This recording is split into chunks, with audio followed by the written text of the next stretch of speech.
To delete anything, so if you want to delete any folders or any documents, movies, pictures, anything really from your Mac, all you have to do is just click on it. Then you're gonna press Command Delete. That's on your keyboard, and it's been deleted. After you delete it, it does go down to your trash bin down here below. Just right click on your trash bin and empty it out. That's the quickest way to fully delete it. You're gonna see this, and then from here, just press on empty trash. So you're done. Now let's say you're having problems deleting anything. Well, just make sure you're admin user, which you are most likely. And in this case, we're gonna right click here. We're gonna go into get info, and then under get info, you're gonna see down here below, it's gonna say sharing and permission. Just open that up. You're gonna see if you have permission to read and write. Just make sure you have permission to read and write. You can unlock this obviously with using your password, but for most of you, you're good to go. You can change all of this to read and write, because if you couldn't delete it, most likely it was just on read only. So maybe that was getting your way. You can just put read and write, close this up, and then you can just delete it. In order to delete this, another way would be to right click on it. If you right click on it, you can just select your second option where it says move to trash, and there you go. And then just empty it from your trash, like I said. Now to empty it from your trash bin, there's another way. You can double click on this to open it up, or just tap on it once, and then you're gonna see the option to empty it out right here on the top right hand corner. You're gonna get this option as well, and you're done.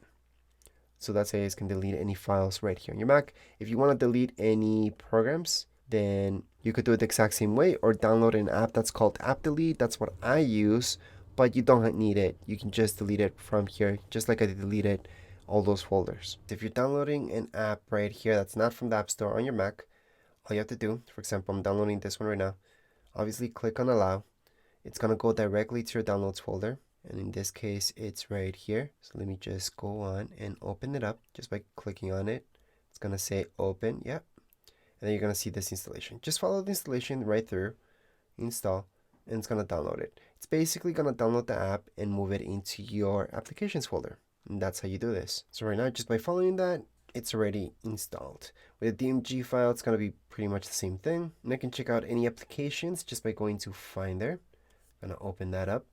Then under favorites, your third option will say applications. Right here, you're going to see your apps, which includes the one that I just installed right now. So at this point, you have all your basics for your Mac, but you want to highlight one more thing. If you click on the top where it says your time or date, you're going to see all of this. So you're going to get any notifications. You're also going to get a lot of information that you may want, may not want. These are your widgets.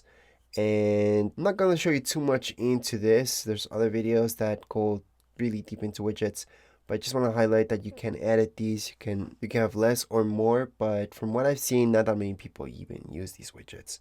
To get them out of the way, just click on your desktop anywhere and they're going to go away. As well as if you want quick access to any of your main settings, on the top right hand corner, again, just click here on this option. So you're going to see that you've got Wi-Fi, Bluetooth, AirDrop. These are your main things. Your display, if you want it brighter, less bright. You want your audio to go up or down. You can always mess around with these on your keyboard, yes, but if you don't want to, you can mess around with them here. Focus is also good, so you're not bothered with notifications all over the place. So you can check that out. And obviously we have music down here because a lot of people listen to music while they work. Get out of this, just click away anywhere on your desktop. And last but not least, let's set up your email.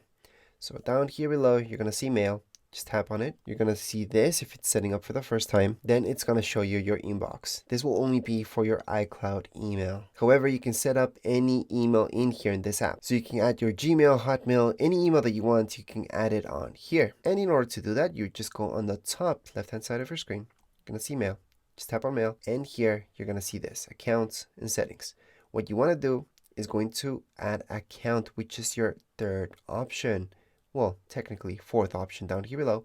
You're just going to add your account, and from there you're going to see all these options. So like I mentioned before, it depends what type of email you've got. If your email doesn't match any of these, just go into other mail account. But just to show you an example, I'm going to add in a Gmail account. So that means it's a Google account. Press continue, and then from here just type in your email. It's going to ask you for your password, and then just go next, next, next, and you've added everything onto it. So like I said, you would just press next. And yes, if you got any security in your Gmail, most likely you got a notification on your phone or your tablet. You just have to open up that YouTube app and you would just verify there if you're doing this with Google.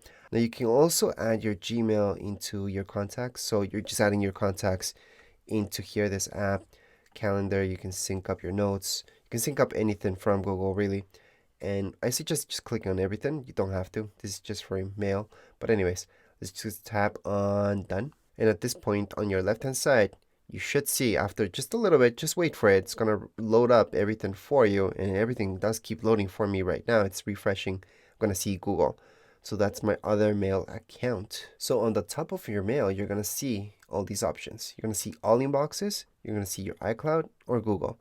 So you can tap on each one of them or just tap on all inboxes. You're going to get everything all in one so you can view all of them. And you can keep adding more and more emails that you have from other servers such as Hotmail, for example, into this one app. So that's it for your mail account. I'm just going to close this up for now. And like I mentioned before, you can download apps, programs from Safari. So because not all of them are in the App Store, but if you do want to download something from the App Store, this is how you do it.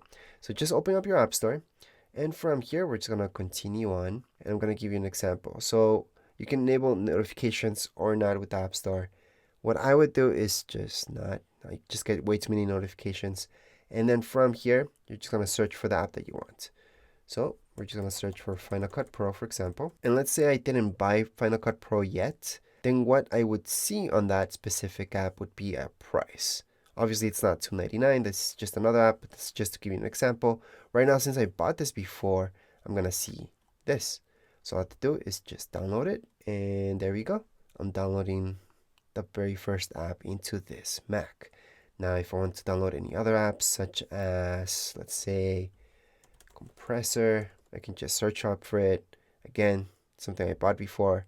I'm gonna go on and download it. Do want to mention that there's a bunch of free apps right here on your App Store. But as soon as the app gets downloaded, you're gonna see this. Open. You can also find any apps that you may have downloaded in Finder. Once you open up Finder, you're gonna see applications. Click on that, and then you're gonna see the apps here. So I can see Final Cut Pro is still downloading. However, Compressor fully downloaded, so it's right here. And that's how to find any apps that you have downloaded into your Mac and are fully installed. As soon as they download, they pretty much install by themselves. That's if you're downloading them from the App Store. However, if you're downloading them from Safari for a specific website, then that's a little bit different because it's going to give you a DMG file. Just click on it, just follow, just click next, next, next, next, basically. And what usually happens during this process is that whichever app you download, it's going to be added into your applications folder. It just moves it onto there. And that's it. That's how you guys can do that. So that's how to download apps right here on your Mac. Other than that, that's it. I showed you all the basics that you need to know for your Mac just to get you started. If you want more specifics, I do have a ton of more videos with tutorials, but that would be it for this one. Go on and have fun with your Mac. If you have any questions, comments, you guys can write down here in the comments area. Don't forget to subscribe and like. Thank you.